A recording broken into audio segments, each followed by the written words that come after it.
Ukraine trying to join NATO. I think as early as 2004, we tried to join NATO. The response was like, the door is open, like this is the usual stuff, but you really not a NATO force. By that time, we had some actual, albeit small militaries that served in peacekeeping corps around the world. Ukrainian forces were in Iraq, of all places. We were in Serbia. Basically, like anywhere where UN peacekeeping mission was, I think up to like 2010, 2012, we were a force really capable of deploying some of our Soviet-era equipment, and we are really capable of performing these peacekeeping missions. Essentially, the organization of our forces was not compatible with NATO. Our arms was not compatible with NATO. We had different standards. Basically different stuff, but standards like Poland was able to join. Ex-Warsaw Pact countries were able to join NATO despite owning a lot of Soviet equipment, a lot of Soviet arms, and these countries were not NATO compatible as we were. So, I think like it was entirely political to not allow us to join NATO for some reason. Maybe because everyone feared Russia. But like there is no reason to not allow us to join NATO. How would I even word it correctly? We have this European standard, like the famous European Union standards, and all these institutions working kind of in the same way, but the staples are European Court of Justice, European Union Court of Justice, and a bunch of product standards across the entire European Union, which are recommendations, but you are in theory you are free to not adopt them. But you're kind of expected to, because it's a loose kind of union. But then the common complaint was that Poland they implemented every piece of roadmap before joining the EU, and these people are talking to me, and they are telling me that Poland then backtracked on some of those policies required. And Poland is really like I don't know pretty much anything about Poland's internal politics, but so I expect like the Danish guy doesn't know anything about Polish politics, but still they are judging. They see like this is not a like European, German, Scandinavian kind of way of running a government, and immediately they reject it. They claim it as some sort of bad thing.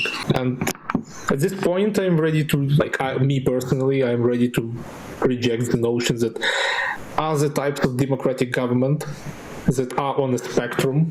It's not that you are either totalitarian or you are democratic, but rather you are somewhere on the line between the two. And the governments that are leaning strongly towards being democratic should not be judged on like one or two totalitarian policies. And I agree with you that someone, taking out and saying this is the book where the right way of governing a European country is written, and if you don't do this way, then you cannot join. It's absolutely totalitarian, radical, and anti-democratic. And these people are, I think, right-wingers as they exist in every country. And it can be part of herd mentality. So if their government suddenly changes their opinion, they will say, "Oh, okay, yeah, Ukraine is fine. Let them join." So still, the decision it's the political one. So the government should decide, and we know it's like a complex system of how these decisions are made. But I guess that the main problem is the rhetoric. Why do we unite?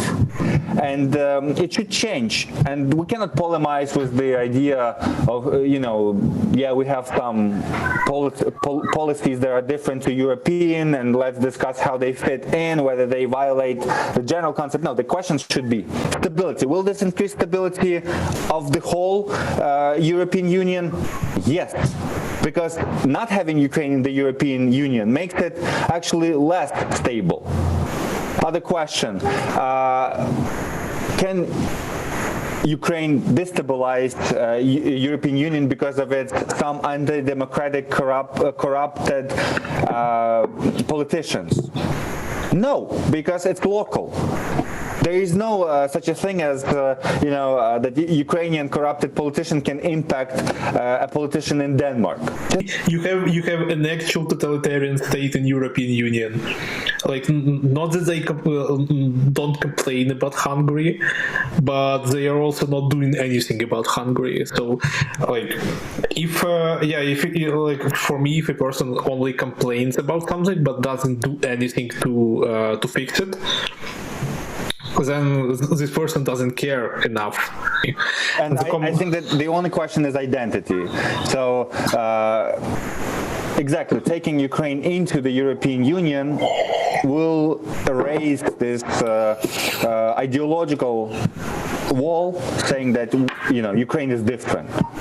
Different to what? To Le Pen?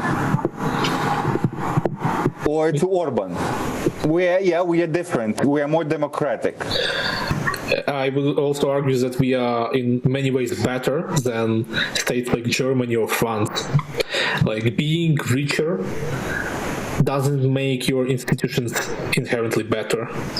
Just because you're rich, just because you can implement something like rebuild half of Paris because urbanism.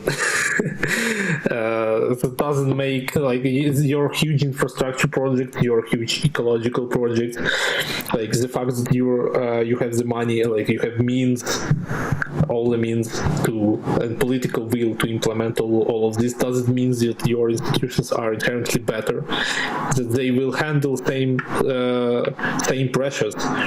And Ukraine has actually proven to be very good against totalitarian governments.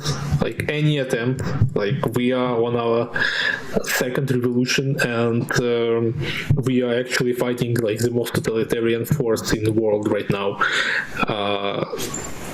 Like, we are resisting on the ground to being subjected to this totalitarian rule, and we are willing to fight it with weapons stolen from our dead oppressor. That tells something. That really tells something, that totalitarianism can't happen here. It just plain can't.